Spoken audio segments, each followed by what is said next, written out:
Assalamu alaikum. I'm Asif Kamal, your English teacher. Here we are to start our first book of class 9th. Okay, let's have a look of the contents. There are 12 chapters that we are going to deal with them.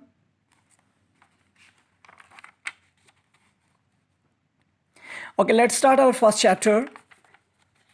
The Savior of Mankind.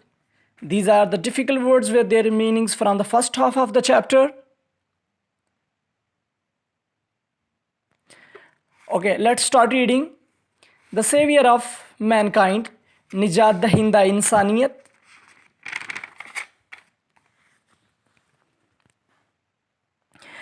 Arabia is a land of unparalleled charm and beauty, with its trackless deserts of sand in the dazzling rays of tropical sun.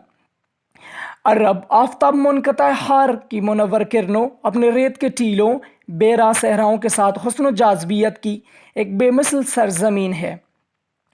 Its starry sky has excited the imagination of poets and travelers. इसके तारों भरे आसमान ने शौरा और स्याहों के तख़य्युल को उभारा है. It was in this land that the Rasul sallallahu alaihi wasallam was born, in the city of Makkah, which is about 50 miles from the Red Sea. पैगम्बर सल्लल्लाहु अलैहि वसल्लम इस सरजमीन के शहर मक्का मुकरमा में पैदा हुए, जो कि बहरे कुलज़म से तकरीबन 50 मील दूरी पर है. The Arabs possessed a remarkable memory and were an eloquent people. अहले अरब हैरान कुन हाफ़ज़ा के मालिक और फसीह व बलीग लोग थे.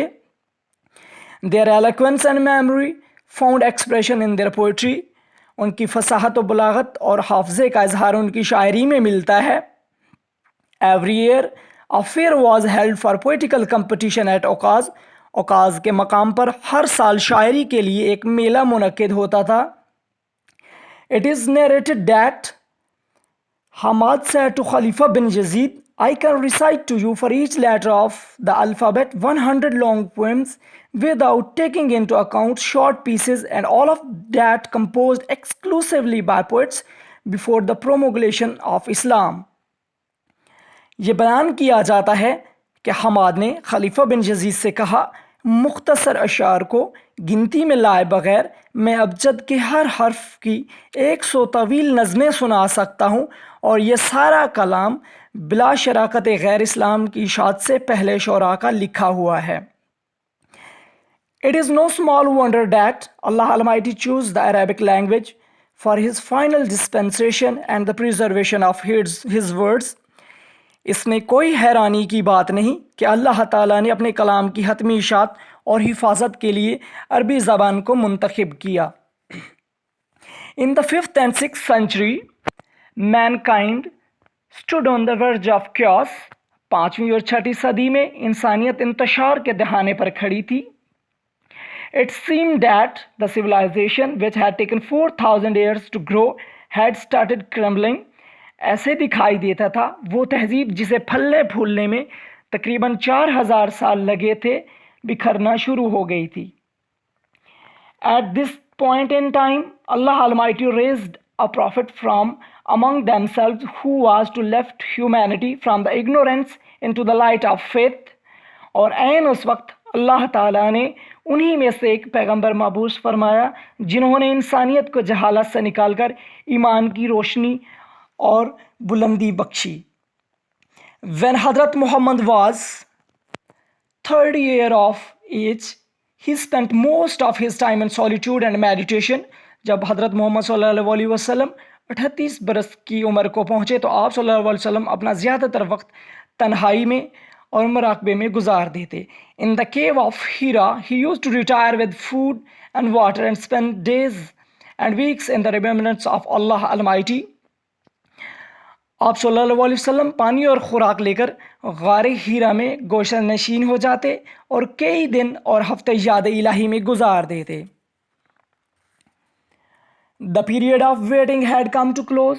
इंतज़ार की तमाम घड़ियां ख़त्म हुई. His heart was overflowing with profound compassion of for humanity.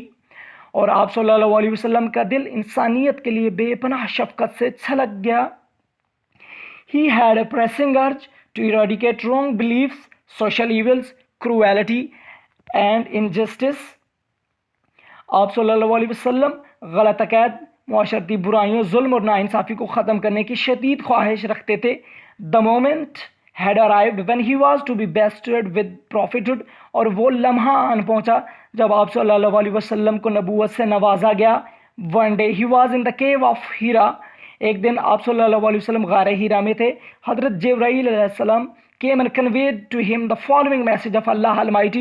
हज़रत जिब्राईल अलैहिस्सलाम तशरीफ़ लाए और अल्लाह ताला का दर्ज झैल मैसेज आप सल्लल्लाहु अलैहि वसल्लम तक पैगाम पहुंचाया। Read in the name of thy Lord who created man from a clot of congealed blood. Read, and thy Lord is most bountiful who taught the use of pen, taught man which he knew not। पढ़ अपने रब के नाम से जिसने इंसान को पैदा किया एक जमे हुए खून से। पढ़ तेरा रब इंतहाई करीम है और वो जिसने कलम का इस्तेमाल सिखाया वो आदमी को जो वो नहीं जानता था।